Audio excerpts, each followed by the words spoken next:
India की stock market में T+0 आने वाला है। आज की तारीख में जब आपको शेयर खरीदते हैं तो आपके डीमेट अकाउंट में उस शेयर को आने के लिए एक दिन का समय लगता है। जब भी आप शेयर बेचते हैं उसके पैसे आने के लिए आपके ट्रेडिंग अकाउंट में एक दिन का समय लगता है। इसका मतलब है आज की तारीख में सेटलमेंट साइकिल T+1 का चल रहा है और अब ये T+0 होने वाला है। इस वीडियो में जानने की कोशिश करेंगे कि ये T+0 के आने से आपके ऊपर मतलब एक रिटेल ट्रेडर के ऊपर क्या इंपैक्ट पड़ेगा, ब्रोकर्स की फंक्शनिंग कैसे हो सकती है, जो बाहर के एफपीआई और लोकल डीआईआई बड़े बड़े इन्वेस्टर्स होते हैं उनके ऊपर कैसा इंपैक्ट पड़ेगा, और साथ में इंडिया के अलावा यूएस और चाइना ऐसा क्यों नहीं कर पा रहे हैं, इसके बारे में भी जानने की कोशिश करेंगे। Let's get started.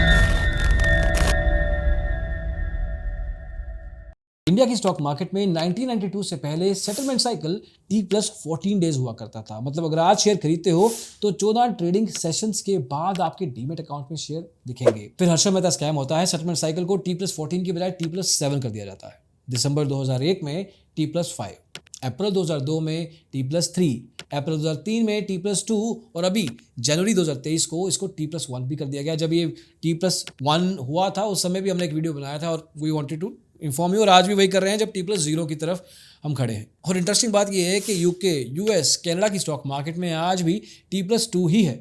चाइना एक अकेला देश है जो T+1 के साइकिल पे चलता है। मतलब इंडिया अकेला देश हो जाएगा, अकेली स्टॉक मार्केट हो जाएगी जिसमें सेटलमेंट साइकिल T+0 हो जाएगा। हालांकि यूएस की स्टॉक मार्केट वाले कह रहे हैं कि हम भी मार्च 2024 तक T+1 पे आएंगे और उसी टाइम पे मार्च 2024 में हम T+0 पे मूव हो जाएंगे। अब इस T+0 का मतलब भी समझ लेते हैं। देखिए, फॉर एग्जाम्पल अगर आज आपने 10 शेयर इन्फोसिस के खरीदे, वो 10 शेयर आपके डीमेट अकाउंट में आज ही रिफ्लेक्ट होने शुरू हो जाएंगे, होल्डिंग में आ जाएंगे, पोजीशन से मूव होके।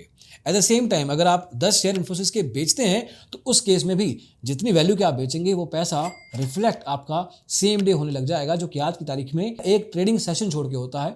लेकिन ये T+2 से T+1 से T+0 होने का फायदा क्या है, मतलब what is in for you. सबसे पहला फायदा मार्जिन की अवेलेबिलिटी आपके लिए। जब आप शेयर खरीदते हैं आज, उसको बाद बेचते हैं तो उसके लिए आपको इंतजार करना पड़ता है। अब इंतजार नहीं करना पड़ेगा, जैसे ही शेयर आपने बेचा उसी दिन आपके अकाउंट में पैसे आ जाएंगे। अब इसी पैसे का इस्तेमाल करके आप नए शेयर या नई ट्रेडिंग या इन्वेस्टमेंट्स कर सकते हैं, एज कंपेयर टू पहले जो होता था कि अगर आपको नया कोई अपॉर्चुनिटी आया, मार्केट में कोई शेयर खरीदना है और पैसा नहीं है आपका क्योंकि वो होल्डिंग में कहीं अटका हुआ है, पैसा आने वाला है लेकिन है नहीं, तो उस केस में आपको नया फंड अरेंज करना पड़ता था, जो कि अब T+0 के आने से आपको नहीं करना पड़ेगा। अब सेबी ने कुछ समय पहले एक एनालिसिस, एक स्टडी भी किया था जिसमें T+2 के सेटलमेंट साइकिल से जब T+1 पे मूवमेंट हुआ था तो इन्वेस्टर्स के 700 करोड़ रुपए बचे थे। और उसका रीजन यही था कि एक ट्रेड से जब मार्जिन फ्री हो जाता था तो उसी पैसे का इस्तेमाल करके नया ट्रेड या नया इन्वेस्टमेंट किया जाता था, एज कंपेयर टू कि नया पैसा अरेंज किया जाए। अब इसका एक दूसरा फायदा भी बताया जा रहा है, लिक्विडिटी। मतलब जब आपके पास मार्जिन जल्दी आ जाएगा, टाइम से आ जाएगा, तो देयर इज ए पॉसिबिलिटी कि आप ज़्यादा ट्रेड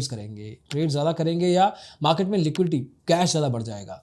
अब liquidity is one aspect, but number of trades बढ़ेंगे क्या? जब जनवरी 2023 में T+2 से T+1 साइकिल किया गया था तो उस समय का अगर हम नंबर ऑफ ट्रेड्स का डेटा देखेंगे तो दिसंबर 2022 में on a daily basis India की स्टॉक मार्केट में 2 से 2.5 करोड़ ट्रेड्स हुआ करते थे। आज की तारीख में नवंबर 2023 का डेटा कहता है कि daily number of trades is somewhere in the range of 2.25 to 2.5 crore, मतलब 225 से 2.5 करोड़। तो नंबर ऑफ ट्रेड्स दिसंबर से जनवरी से फरवरी से मार्च से लेके अभी तक इतना ज्यादा बड़ा चेंज नहीं आया है। हाँ, नंबर ऑफ शेयर्स ट्रेडेड, मतलब कितने शेयर्स का, कितने वॉल्यूम का ट्रेड हुआ, that is one thing that has changed. 300 से 400 करोड़ का डेली नंबर ऑफ शेयर्स का वॉल्यूम हुआ करता था जो ट्रेड होते थे। आज की तारीख में वो वैल्यू करीब 400, 450 और कभी कभी 500 करोड़ भी है। एंड तीसरा फायदा, काउंटर पार्टी रिस्क कम होंगे। मतलब आज की तारीख में अगर सेटलमेंट साइकिल बड़ा होता है, मान लीजिए T+14 डेज हुआ करता है, तो एक बायर पार्टी, एक सेलर पार्टी है, तो देयर इज ए पॉसिबिलिटी अगर किसी ने अगर कुछ फ्रॉड करना है तो उनके पास 2 हफ्ते का समय है। लेकिन सिंस T+0 हो जाएगा, सेम डे ही सेटलमेंट होना है, तो चाहे बायर को अपने पैसे देने हो या सेलर को अपने शेयर देने हो, इन दोनों केसेस में इन दोनों पार्टीज को अपना ऑब्लिगेशन सेम डे ही सेटल करना होगा, तो मतलब फ्रॉड करने के चांसेस रिलेटिवली कम होंगे। अब देखिए नुकसान किसके लिए। सबसे पहले क्लियरिंग कॉर्पोरेशन। अब आप कहेंगे वो क्या होता है, वीडियो बोरिंग होने वाला है, लेकिन एक्चुअली नहीं। क्लियरिंग कॉर्पोरेशन वो लोग होते हैं जो कि आपके सेटलमेंट करवाते हैं। आप जब पैसा देते हैं, वो पैसा एक पार्टी से दूसरी पार्टी में पहुंचना होता है, उसमें ब्रोकर भी इन्वॉल्व होता है, उनके बैंक अकाउंट भी इन्वॉल्व होते हैं। ये सारा का सारा ट्रांजैक्शन करवाने के लिए क्लियरिंग कॉर्पोरेशन का इस्तेमाल किया जाता है। और सिंस ट्रांजैक्शन इस केस में सेम डे पे ही होनी है सेटल, तो उस केस में क्लियरिंग कॉर्पोरेशन का काम बढ़ जाएगा। उनको जल्दी काम करना पड़ेगा, सही एक्यूरेट काम करना पड़ेगा ताकि कुछ डिफॉल्ट कोई दिक्कत ना हो। तो उस केस में क्लियरिंग कॉर्पोरेशन की मशक्कत, एफर्ट, इंपैक्ट उन पर ज़्यादा हो सकता है। और इसी लॉजिक के साथ CDS BSL और NSDL को, जो भारत की दोनों डिपॉजिटरीज हैं, इनका एफर्ट भी बढ़ने वाला है क्योंकि इनको शेयर का सेटलमेंट करना पड़ता है और इस केस में दोनों पार्टीज के बीच में ये काम इनको सेम डे करना पड़ेगा। FI फॉरेन इंस्टीट्यूशनल इन्वेस्टर, जो बाहर के लोग, बड़े बड़े लोग पैसा लगाते हैं इंडियन स्टॉक मार्केट में, उनका भी नुकसान है क्योंकि जब T+2 से T+1 हुआ था तब भी उन्होंने कहा था कि देखिए करेंसी का एक्सचेंज करवाना पड़ता है, डॉलर से रुपये में कन्वर्ट करवाने में समय लगता है। उस समय भी ह्यू एंड क्राई हुआ था लेकिन सेबी ने कुछ खास ध्यान नहीं दिया था। इस केस में भी ज्यादा आवाज खैर आई नहीं है लेकिन इसका इंपैक्ट इनके ऊपर भी पड़ सकता है। एंड फाइनल सेक्शन में दोस्तों, इंडिया की स्टॉक मार्केट में ये रिलेटिवली पॉसिबल कैसे हुआ और यूएस और चाइना की मार्केट T+0 की तरफ मूव क्यों नहीं कर पा रहे हैं। देखिए इसका सबसे बड़ा रीजन है साइज ऑफ द मार्केट्स। अब जैसे हम बात कर रहे थे पहले कि इंडिया के नंबर ऑफ ट्रेड्स कितने होते हैं रोज के, 2 से 2.5 करोड़। यूएस के मार्केट में भी नंबर ऑलमोस्ट सिमिलर ही है। नंबर ऑफ शेयर्स का टर्नओवर कितना है वो भी ऑलमोस्ट सिमिलर है। इंडिया में करीब 400 से 450 करोड़ और यूएस में भी ये नंबर 400 से 500 करोड़ का ही है। लेकिन पैसा, volume in terms of turnover, India की मार्केट में रोज $8 बिलियन, करीब 60-65 हजार करोड़ रुपए की टर्नओवर होती है।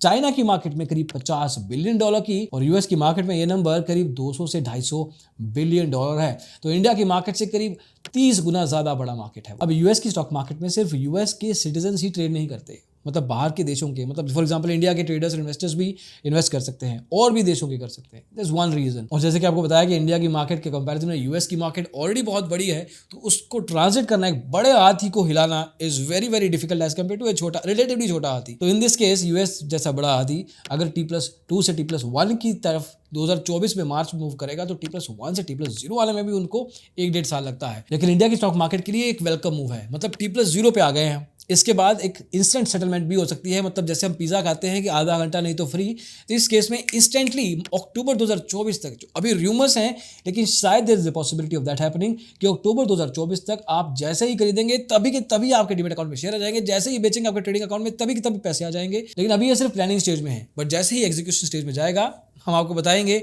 लेकिन आपको क्या लगता है कि T+0 इंडिया की स्टॉक मार्केट जैसे ही मूव करती है उसके और क्या क्या फायदे हो सकते हैं और क्या क्या इंपैक्ट हो सकता है? कमेंट सेक्शन आप ही के लिए है, यूज इट। अभी के लिए इतना ही दोस्तों, अगली वीडियो में जल्दी मिलेंगे। इसको देखने के लिए बहुत बहुत शुक्रिया, बाय बाय।